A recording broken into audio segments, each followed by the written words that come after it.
Hello, I'm S.N. Kumar, continuing with the description of physical properties of minerals.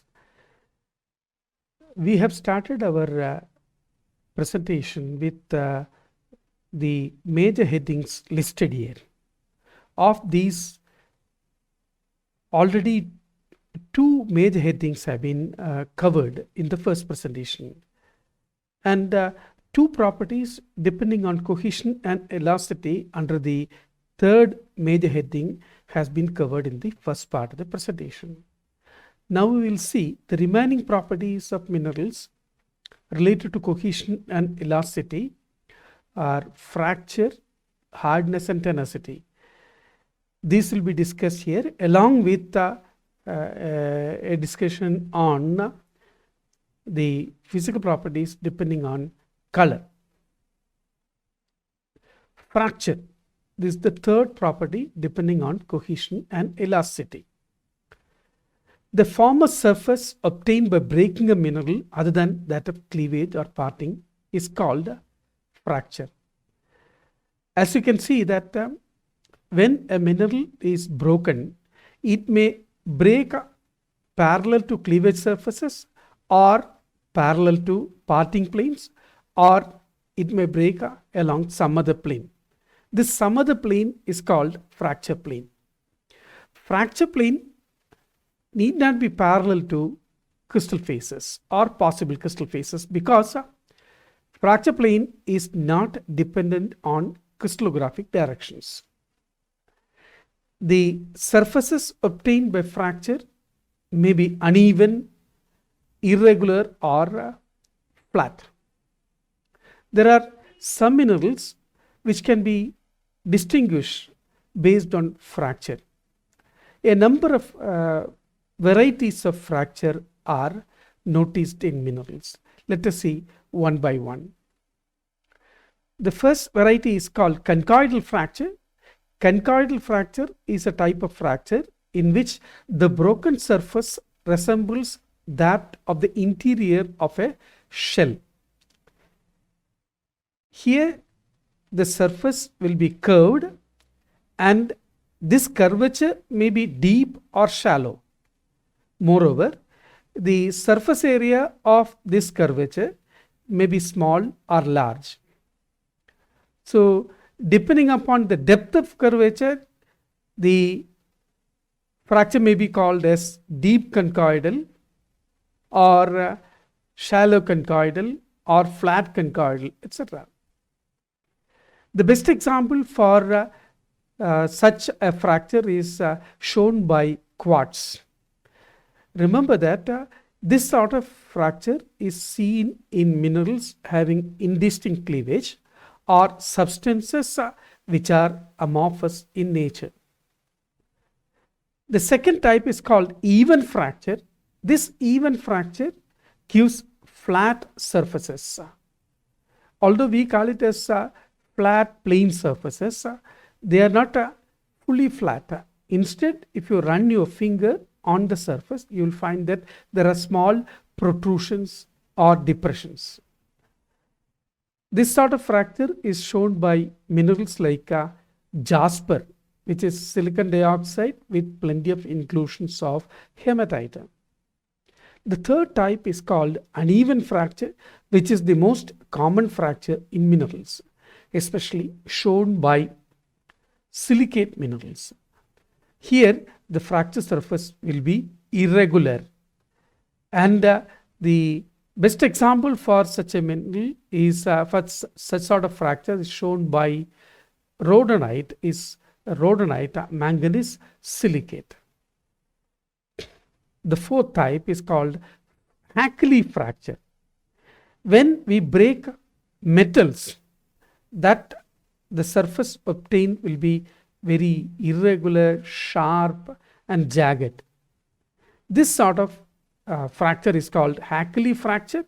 This Hackley fracture is shown by native metals like native gold, native silver, native copper and native iron. And we have to be very careful in handling such specimens because the surfaces are so sharp that it may harm our fingers. The photograph here is that of native copper, which is a very good example of such fractures. Splintery fracture is another type. Here, the mineral breaks as splinters or fibers. And here, the photograph of pectolite is shown, a silicate is shown. Here, you find that these splinters are seemingly radiating from a common center. The edges of these splinters will resemble the edges of broken wood. Okay, we'll go for the last one, that is earthy fracture. When we try to break a mineral, if it behaves like a hard clay and the surface appears to be similar to that of a hard clay, then it will be called as earthy fracture. This earthy fracture is shown by other minerals also, like orpiment. Orpiment is arsenic sulfide. So a number of varieties of fractures are seen. Of these fractures, like Hackley fracture and conchoidal fracture, are very useful in distinguishing minerals. Let us go for the next property called hardness. We can scratch the surface of minerals, and the mineral behaves differently. Minerals behave differently to such scratching. So hardness is the resistance offered by the mineral to scratching. It is the measurement of relative resistance that a smooth mineral surface offers to scratching by a sharp corner of another mineral. It is symbolized by the English letter H. There are several methods of determining the hardness of minerals. These include Mohs scale of hardness, Vickers hardness test, Knoop's hardness scale, Rockwell test, etc. Of this, Mohs scale of hardness is the most popular one, as it can be very easily used to test the hardness of minerals. Let us see Mohs scale of hardness. Mohs scale of hardness was devised by the Austrian mineralogist Friedrich Mohs in 1824. In this scale, a series of 10 minerals are provided, starting from the softest mineral, talc, and ending with the hardest mineral known, that is diamond. These minerals, except diamond, are common minerals. So it is very easy to get these minerals, and we ourselves can form Mohs scale of hardness. Mohs scale is dependable and easy to find. Here in this Mohs scale is provided. It starts with talc, the softest mineral known, and ends with diamond, the hardest mineral known.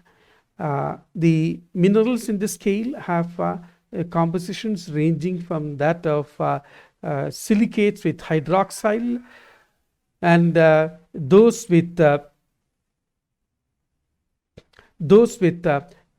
hydrous sulfate, then carbonate, fluoride, phosphate, silicates, and so on and so forth.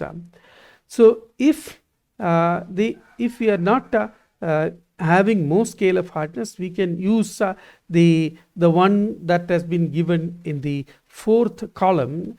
For example, we can scratch talc with easily scratch talc with a fingernail. Then gypsum can be scratched by the fingernail, but of course it is not as easy to scratch gypsum as that of talc. So we will be able to cut glass with corundum and cut glass with diamond. So these are very useful substances. Copper coin is useful. Then you have a knife that will be useful for testing the hardness of minerals. So how do you test the hardness of minerals?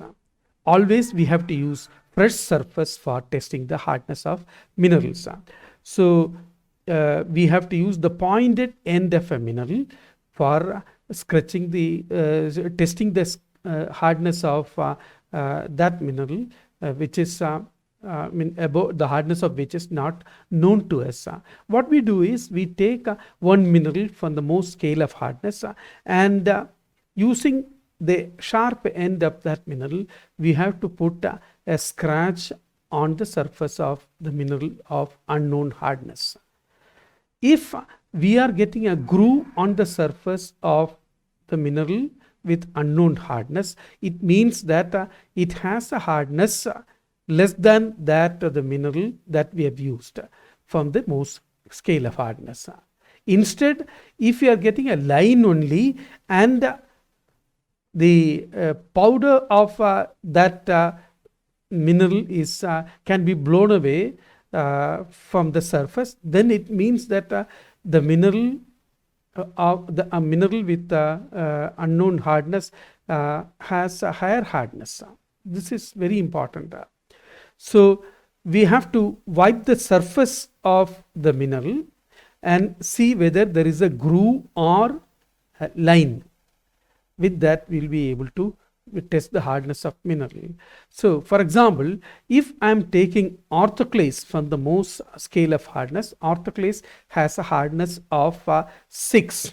What I can do is I can scratch the surface of apatite, fluorite, calcite, gypsum and talc with the sharp end of orthoclase.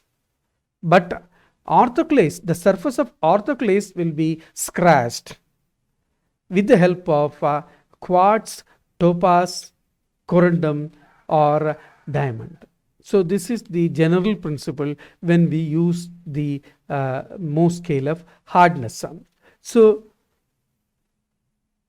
the hardness of a mineral, does it depend on anything, or do you find hardness to be a fundamental property?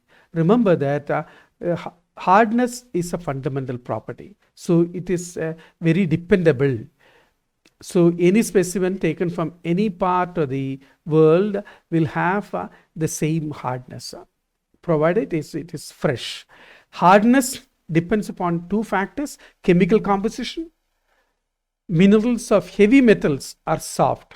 Heavy metals like native gold, native copper, native silver, these are soft minerals. Sulfides and hydrated minerals are also having hardness less than 5. Crystal structure is the second factor which determines the hardness of minerals. Polymorphs, as you know, that have the same chemical composition, but they crystallize under different crystal systems. For example, if we take graphite and diamond, graphite crystallizes in the hexagonal system and diamond in the isometric system. Both have the same composition, that is carbon.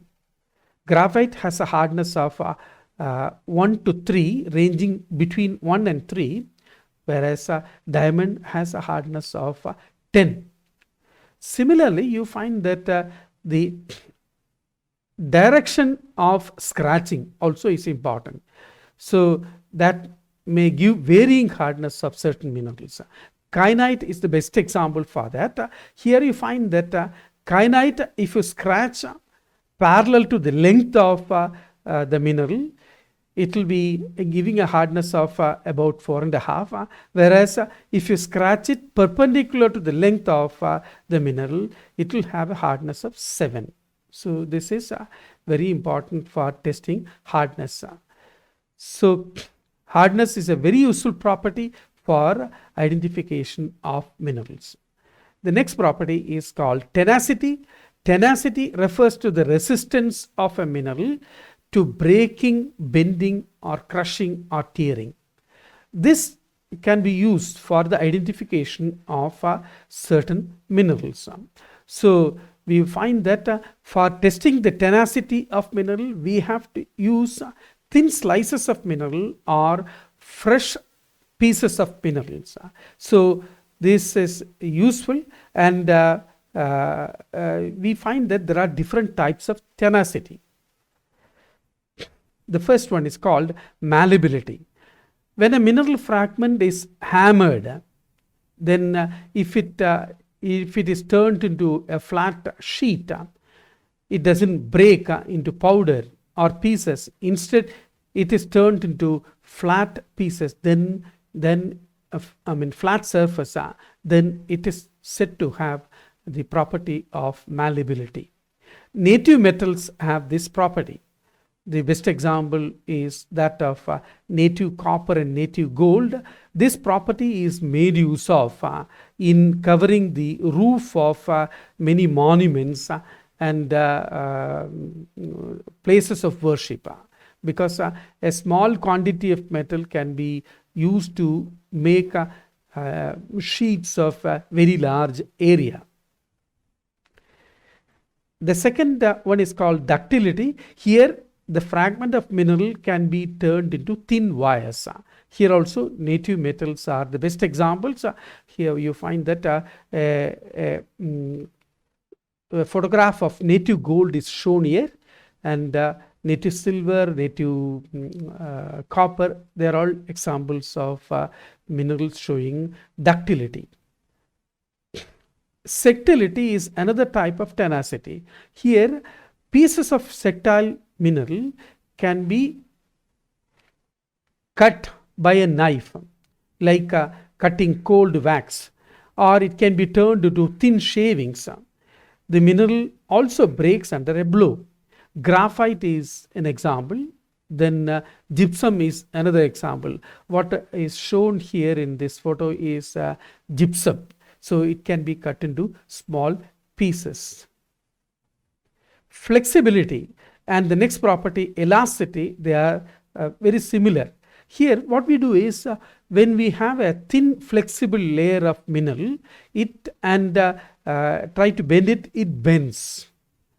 And when we remove the bending force, it doesn't regain its original shape. This is flexibility. We will find that selenite, a variety of gypsum, talc, chlorite, they are very good examples showing this property. The next one, elasticity, is similar to flexibility, but the difference is that thin layer of mineral bends very readily, but it resumes its original shape when the bending force is removed. The best example is muscovite. The flakes of muscovite will be bent very easily. It is like bending a shaving blade, and this once the force is removed, the blade regains its original shape. Similarly, here also flakes of mica, then they will regain their original shape. Brittlity, this is the last one. Here when you break the mineral, it breaks into a powder.